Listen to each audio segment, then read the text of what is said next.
Hey all, so we're going to split up this set of notes into 2 days. We're going to talk about graphing points and then we're going to talk about graphing transformations separately. So we're going to start by adding in this additional practice from 1.8, so yeah, we're jumping back a little bit, and then we're going to go forward. And the book has some things on transformations, but it doesn't use the same notation as the Minnesota state standards do, which means that it's not going to look the same as what you will see next year. It's not going to look the same as what you'll see on the MCA if you end up taking it this year or in later years. And so I like to use a different worksheet for that. So splitting up on 2 days. So we'll do the first 2 problems here, and then we'll talk about transformations tomorrow. So get yourself ready for notes, and we're going to get started. So for number 1, the first thing that we're going to do is just review graphing points. We've done this a little bit already, but one thing I want to talk about is a little bit of the organization. One thing when you graph, whether you're using just notebook paper or graph paper that you have at home, you want to make sure that you are always starting out by labeling and numbering your axes. So you see how I've got my y-axis here, the vertical, y, my x-axis here, and I've numbered them. Now I've numbered them with one number every 2 spaces. You can group them however closely you want to together, but I find that having them a little bit more spread out is a lot easier. Now, when we graph a point, we have something like A, which is -1, 1.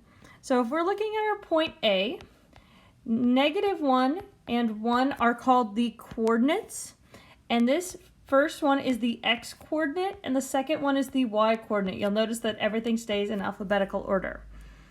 So in terms of A, our x coordinate is -1, so we're on the x-axis at -1 here, and the y is +1.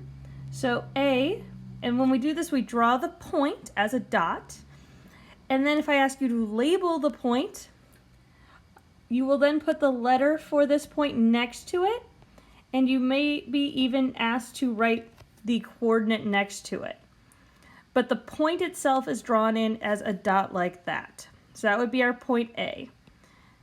Practice this a few more times. What's really helpful for B is with B, you're looking at 0, 3. So if you see something with a 0 in the point, that means it's on an axis. So in this case, it's going to be 0 right here is where both axes equal 0. This is called the origin. And then we're going to go up 3 on the y-axis because this is our y value. And so our point is then on the axis at 3. And we'll label it B. Now, if you want to pause the video here and practice with the other points, that would be just fine. Otherwise, I'm going to keep going through.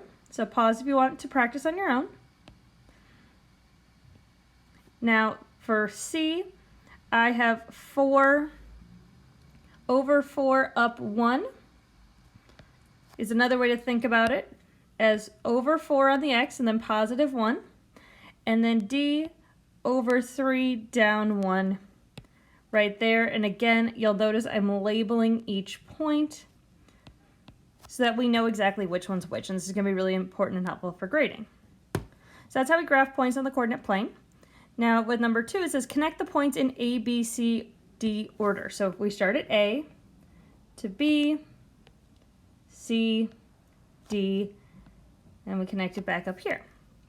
Now, one question you're going to be asked is, what type of figure is this? And you might have even seen that asked in some of the other questions. Well, we look at it and we think that it might be a rectangle, or in any case, a parallelogram. If you say something's a rectangle, what that means is that its slopes of opposite sides are parallel. So if we remember from our last lesson, that means that they have to be the same. And that's true of all parallelograms.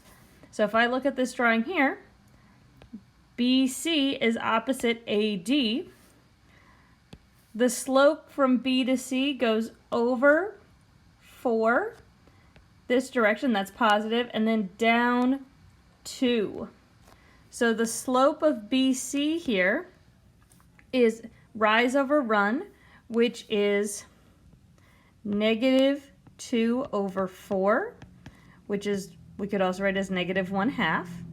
Now the question is the opposite slope the same?